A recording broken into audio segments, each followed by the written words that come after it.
সামনের দিকে যায়। আল্লাহ নবীর চেহারা দেখলেন, হঠাৎ করে দেখে নবীজির সামনে রাস্তায় দাঁড়ায় রইলেন, চেহারার দিকে তাকাইলেন। ওমরের হাত থেকে যে তলোয়ারটা, রাঙ্গা তলোয়ারটা এইভাবে ঘুরাইতো, নবীজির চেহারা মুবারক দেখার সঙ্গে সঙ্গে হাত থেকে তলোয়ারটা কাঁপতে কাঁপতে জমিনে পড়ে গেছে। আরো জোরে কোন সুবহানাল্লাহ, আরো জোরে সুবহানাল্লাহ। জমিনের মধ্যে পড়ে গেল রাঙ্গা তলোয়ার।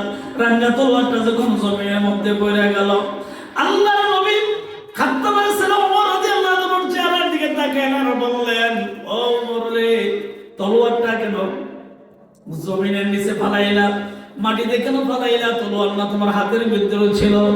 ডাক দেখো আল্লাহর পয়গম্বর, ও নবীজি, ও আব্দুল্লাহর ছেলে মুহাম্মদ রাসূলুল্লাহ, সবাই বলেন সাল্লাল্লাহু আলাইহি ওয়াসাল্লাম। ও নবীজি, আল্লাহর কসম করে বলি, ইচ্ছা করে আমি তলোয়ারটা ফালাই না গো নবীজি। ও নবী, ও মায়ের নবী, ও নবীজি, আল্লাহর কসম, আমার হাতের মধ্যে তলোয়ারটা ছিল, নিয়ত করে আসছিলাম আপনাকে দুনিয়া থেকে বিদায় করে দিব, একেবারে শেষ করে দিব, দেহ থেকে গর্দানটা আলাদা করে দিব, নিয়ত ছিল। কিন্তু আপনার চেহারা মুবারক দেখার সময় আমার কেমন জানি পরিবর্তন হয়ে গেছে। আমি ইচ্ছা করে কিন্তু তলোয়ার ফালাই নাই, আমার আল্লাহ অবশ্যই আমার হাত থেকে তলোয়ারটা জমিনে ফালাইছে। নবীজি ডাকতে বলো, ওমর রে, তাইলে এখন কি করার প্রয়োজন, কি দরকার? তুমি তো একটা নিয়ত করে আসছো, এখন আমি কি করতে পারি তোমার জন্য? তাহলে একটা কাজ করো, আমি নিজ হাতে তোমারটা তো তলোয়ারটা তোমার হাতে উঠাইয়া দেই।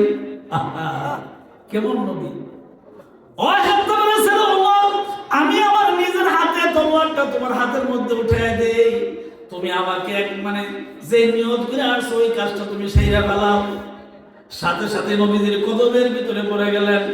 ডাক দিলেন, ইয়া রাসূলুল্লাহ, ইয়া হাবিবাল্লাহ, নবীজি গো, আল্লাহর রাস্তায় আমাকে মাফ করে দিবে, আমি বড় বিয়াদবি করে ফেলাইছি।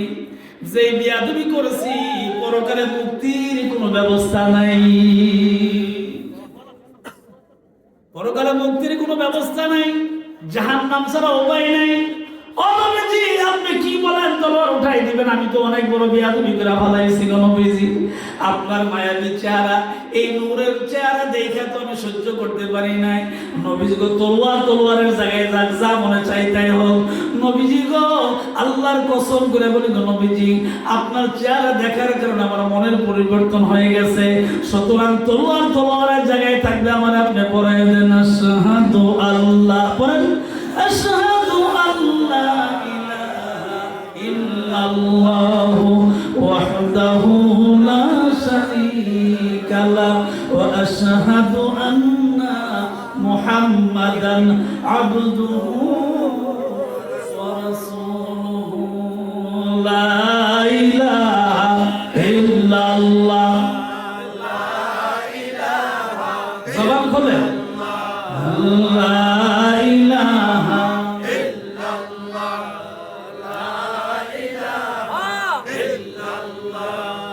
লা ইলাহা ইল্লাল্লাহ, লা ইলাহা ইল্লাল্লাহ, লা ইলাহা ইল্লাল্লাহ, মুহাম্মাদুর রাসূলুল্লাহ সাল্লাল্লাহু আলাইহি ওয়াসাল্লাম। জোরে বলুন আমিন, জবানটা খুলে বলুন আমিন। এবার খেয়াল করেন, নিয়ত ছিল তলোয়ার দিয়ে দুই খণ্ড করে দিবে, কিন্তু আমার আল্লাহ নবীকে এত পছন্দ করছেন, নবীজির ডাক দেখো, নবী গো, ভয় পাবেন না, চিন্তা করেন না নবীজি, আপনি চিন্তাই করবেন না, আমি আল্লাহ আপনার হায়াত বৃদ্ধি করে রাখছি, আপনাকে কেউ মারতে পারবে না। এবার বলেন তো, হায়াতের মালিক কে? আল্লাহ আমার রব, এই রবি আমার সব। বলেন, আল্লাহ আমার রব, এই রবি আমার সব। দমে দমে দম মনে তারি অনুভব। বলেন, দমে দমে দম মনে তারি অনুভব। আল্লাহ আমার রব, এই রবি আমার সব। বলেন, আল্লাহ আমার রব, এই রবি আমার সব। জবান খুলে বলেন আল্লাহু আকবার, আরো জোরে আল্লাহু আকবার। শুধু কি তাই, আমার আল্লাহ নবীজিরে কত সম্মান দিয়েছেন, কত ইজ্জত দিয়েছেন, আমার কোনো বানানো কথা না, স্পষ্ট কোরআন এবং সুন্নাহ থেকে বলছি। আল্লাহর নবী নবীজির বাড়ির পাশে একটা মানে যে বাড়িটা ছিল আবু জাহেলের বাড়ি। জোরে কোন কার বাড়ি? যারা হাজী সাহেব তারা স্পষ্ট চিনবেন। নবীজির বাড়িটা হলো সাফা থেকে মারওয়া যে রাস্তাটা আছে, এই রাস্তাটার ডাইন পাশে একটা বড় গেট আছে। হাজী সাহেবরা গেট দিয়ে বেরিয়ে মাঠটার মধ্যে ঘোরাফেরা করেন। মাঝে মধ্যে বাম পাশে মিস্টার আবু জাহেলের বাড়ি আছে। এটার মধ্যে পায়খানা প্রস্রাবের জায়গা আছে। ভালো মানুষ পায়খানা প্রস্রাব হাজী সাহেবরা জনমের মতন করে। আল্লাহ ডাক দেন, আবু জাহেল রে, কি রে নবী বিরোধিতা করছিলি? নবীরে যদি ভালোবাসতি রোজার ভিতরে জায়গা কইরা দিতাম। আল্লাহু আকবার। নবী বিরোধিতা করলি, এই জন্য তোর বাড়িতে পায়খানা প্রস্রাবের ব্যবস্থা করে দিছি। আল্লাহু আকবার। কাদরা কুদরত দারি বরকামাল, কাদরা কুদরত দারি বরকামাল, আনতা রব্বি আনতা হাসবি যুল জালাল, আনতা রব্বি আনতা হাসবি যুল জালাল। তুই কাদের জলিলুল্লাহ জাহাদার, বাহর খালে তুই মেরা নগাদার, বাহর খালে তুই মেরা নগাদার। আল্লাহ আল্লাহ क्या मुबारक नाम है, अल्लाह अल्लाह क्या मुबारक नाम है, अल्लाह अल्लाह आशिकों का काम है। মিস্টার আবু জাহেলের বাড়ি বাম পাশে সামান্য একটু খালি মাঠটা একটু পার হলে আপনি দেখবেন ওসা একটা পাহাড়ের উপরে নবীজির বাড়ি। বর্তমানে এটা কোরআন শরীফের লাইব্রেরি। ঠিক আছে, বর্তমানে কোরআন শরীফের লাইব্রেরি। খেয়াল করে দেখেন, আমি বোঝাবার জন্য বলি। আল্লাহ নবী ওই ঘরটার ভিতরে থাকতেন। ঘরটা ছিল খেজুর পাতার ঘর। সৌদি আরবের বাদশা চিন্তা করলেন, ঘরটাকে নরমাল রেখে লাভ নাই, একেবারে এত অপরিষ্কার রেখে লাভ নাই, নরমাল রেখে লাভ নাই। যেহেতু আল্লাহর নবী এই ঘরে মা আমেনার কোল থেকে জন্মগ্রহণ করেছেন, এই ঘরটার ভিতরে যিনি জন্মগ্রহণ করছেন তার উপর তো আল্লাহ কোরআন নাযিল করছেন। ঠিক কিনা জোরে না? ঘরের মর্যাদা দিতে গিয়ে বাদশা নবীজির ঘরটাকে কোরআন শরীফের লাইব্রেরি বানিয়ে দিলেন। আল্লাহ নবী ওই বাড়িতে থাকতেন। মাঝে মধ্যে নিচে নামতেন, আবার উঠতেন, আবার নিচে নামতেন। কাবা ঘরের সামনে মানুষদেরকে কোরআনের কথা বইলা বইলা আল্লাহ পাকের কথা বলতেন, দাওয়াত দিতেন। বাম পাশে বাড়িটা বোঝেন তো নবীজির কিন্তু আপন চাচা ছিল না, পড়োশি। কি আপন চাচা না, কিন্তু পড়োশি। আমাদের এরকম ডাকি না, ভাই, চাচা, খালু, এরকম ডাকি না আমরা?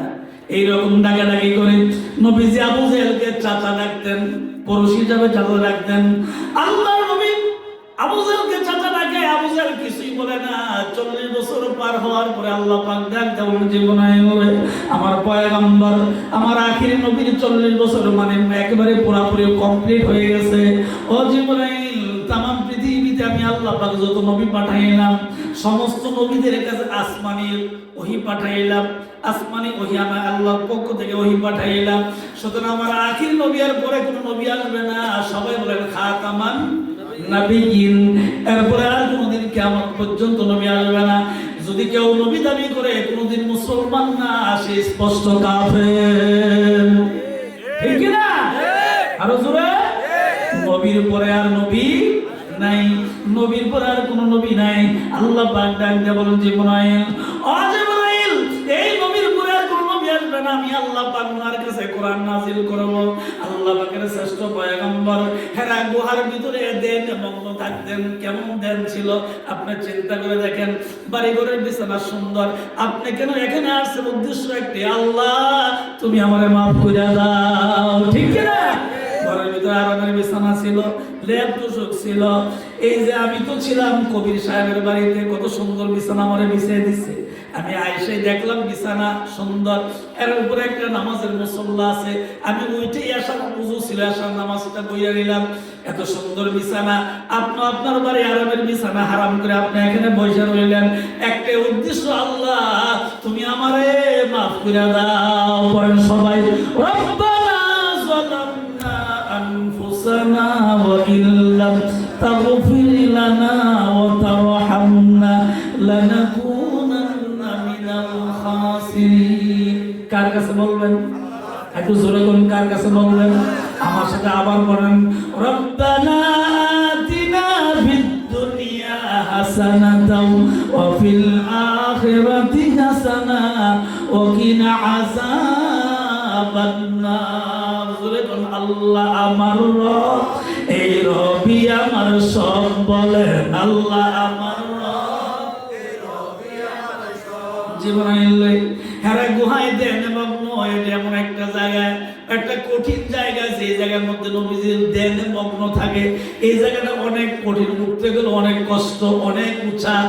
ও জিবরাইল, আমার নবী হেরা গুহার ভিতরে ধ্যানে মগ্ন আছে। আমি আল্লাহকে রাজি খুশি করার জন্য পৃথিবীর কেউ দেখুক আর না দেখুক, আমি আল্লাহ তো দেখি।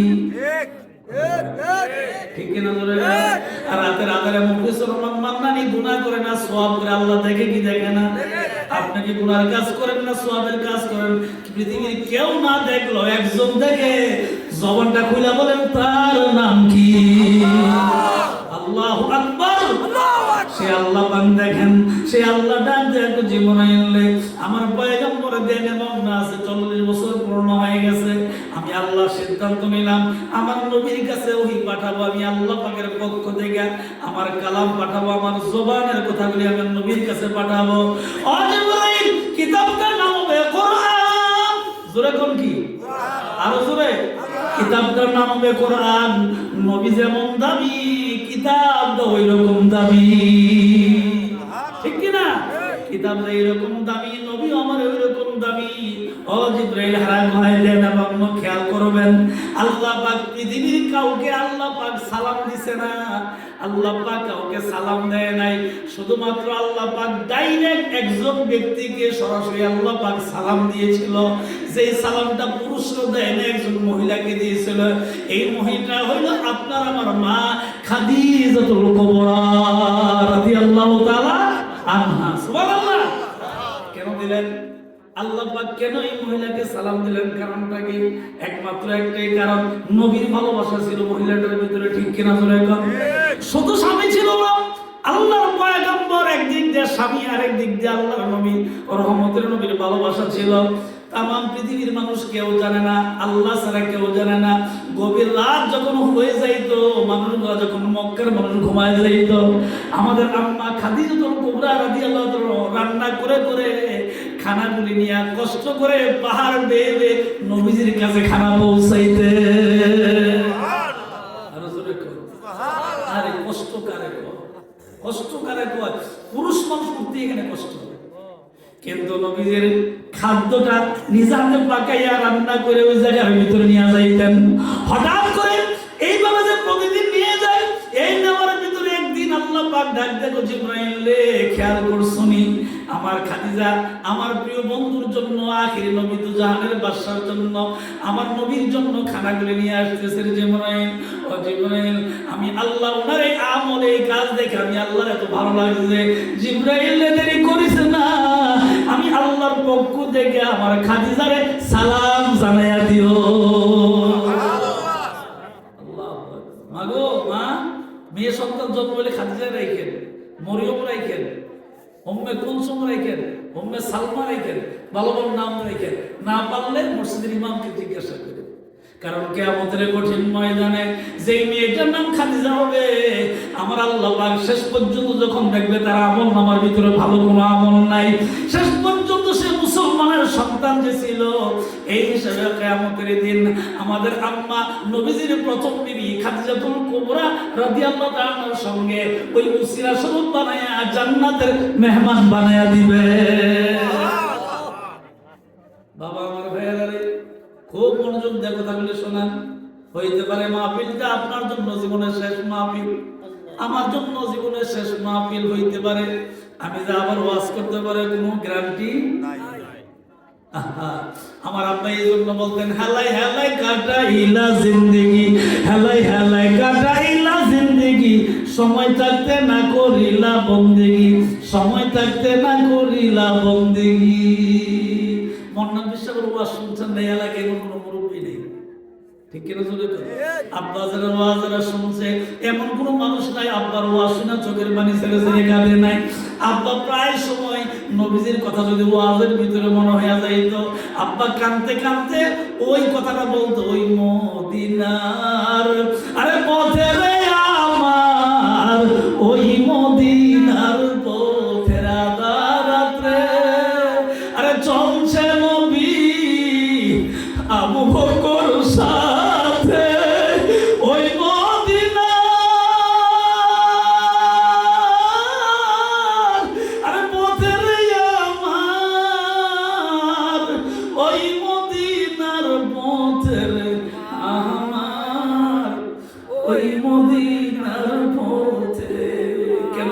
আব্বা আব্বা কেন কান, এখানে কান্নার কারণটা কি?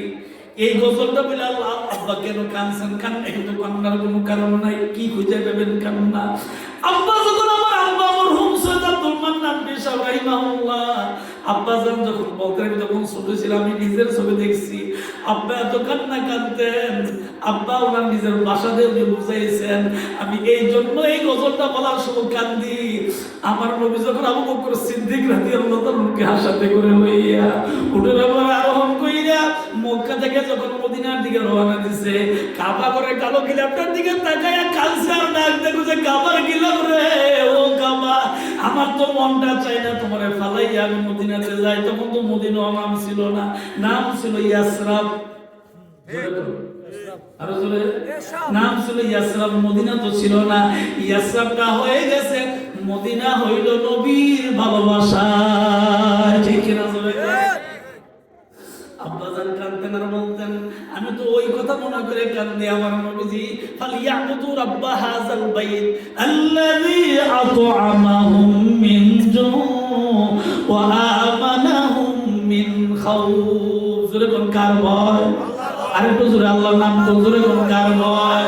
ওই আল্লাহকে ভয় করলে রিজিক কে দিবেন? আরো জোরে কোন কে দিবেন? রিজিকের মালিক কেউ নয়, একমাত্র একজন, তার নাম জবান দিয়ে আরেকবার বলেন কে?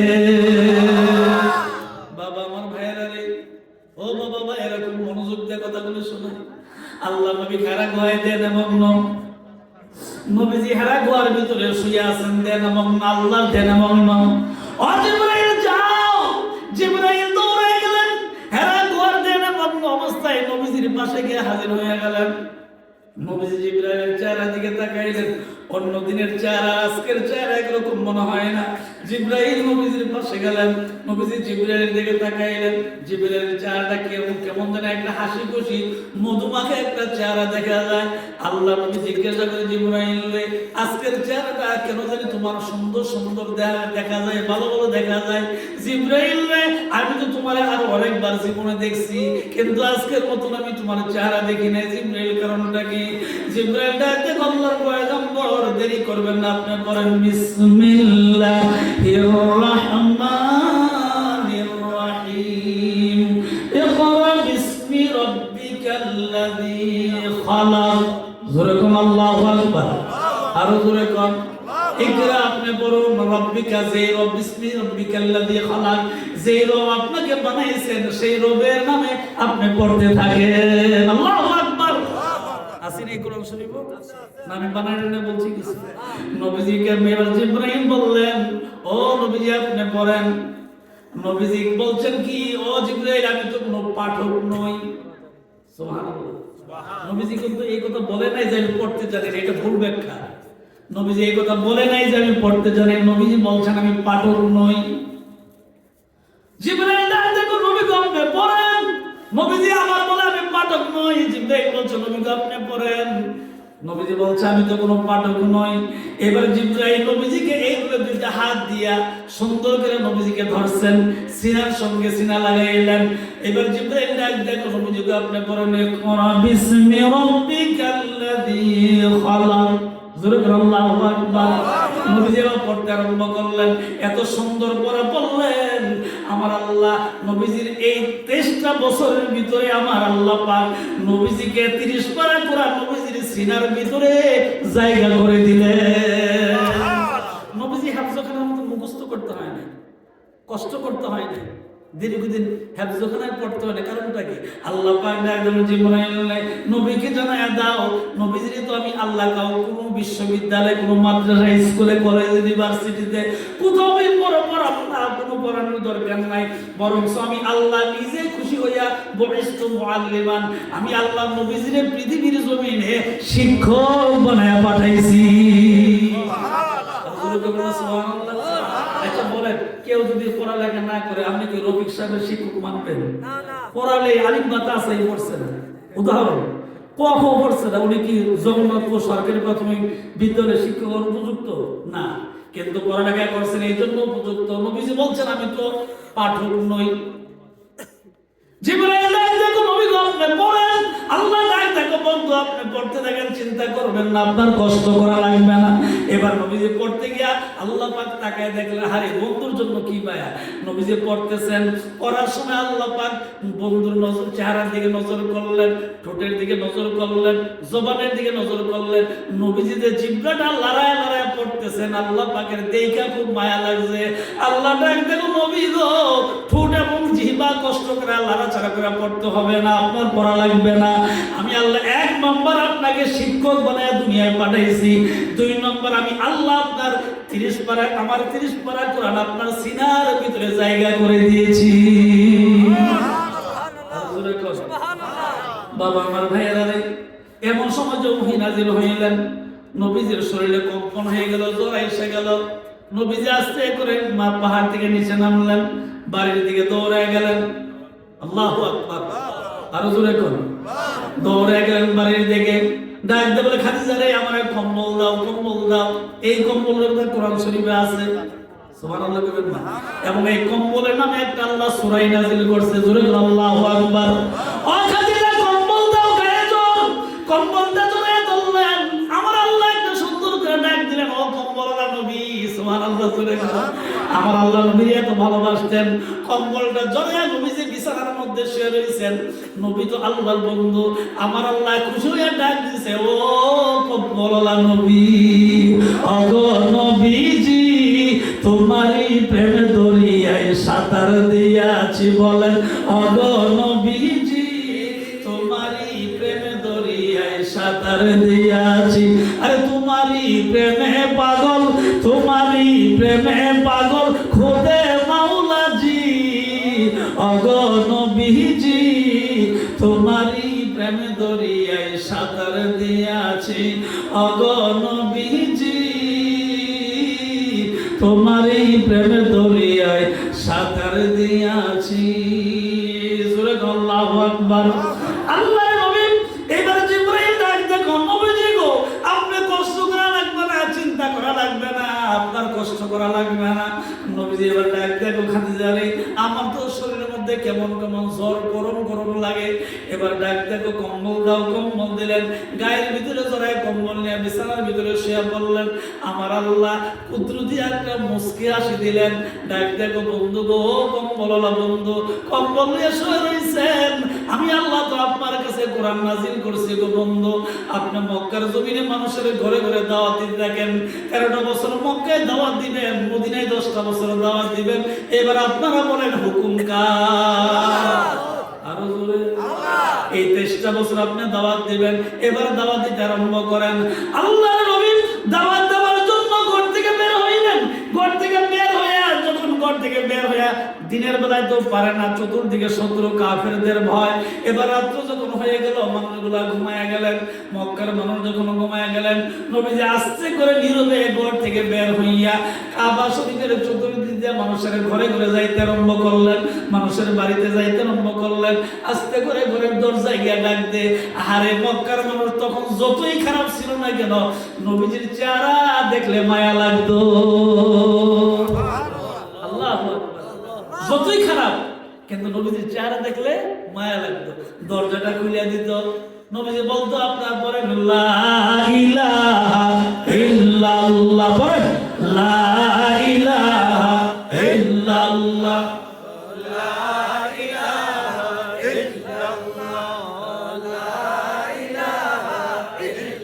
লা ইলাহা ইল্লাল্লাহ, মুহাম্মাদুর রাসূলুল্লাহ সাল্লাল্লাহু আলাইহি ওয়াসাল্লাম। বাবা আমার ভাইয়েরা, কষ্ট লাগে? খারাপ লাগতেছে? আরে কত কষ্ট করছে নবী আপনার আমার জন্য, কত কষ্ট করলেন নবীজি কোরআনের জন্য, কত কষ্ট করলেন এক আল্লাহর দাওয়াত মানুষের ঘরে পৌঁছাইতে গিয়া। আল্লাহর নবী গভীর রাতে আমার ঘরে ফিরে আসলেন। আমাদের আম্মা খাদিজাতুল কুবরা রাদিয়াল্লাহু তাআলা নবীজির চেহারার দিকে তাকাইলেন আর পায়ের দিকে তাকাইলেন। চেহারার দিকে তাকিয়ে দেখে নবীজির চেহারাটা মলিন, কষ্ট, খুব ক্লান্ত চেহারা। পায়ের দিকে তাকিয়ে দেখলেন পায়ের ভিতরে অনেক ধুলিবালি, অনেক ময়লা। আরে স্বামী কারে কয় আর বিবি কারে কয়? খাদিজাতুল কুবরা রাদিয়াল্লাহু আনহা নবীজিকে দাঁড়া করাইলেন। আল্লাহু আকবার। নবীজিকে দাঁড়া করাইলেন, দাঁড়া করাইয়া নিজ হাতে নবীজির দেহ মুবারক থেকে ময়লাগুলি ধৌতন করতে আরম্ভ করলেন। আল্লাহু আকবার।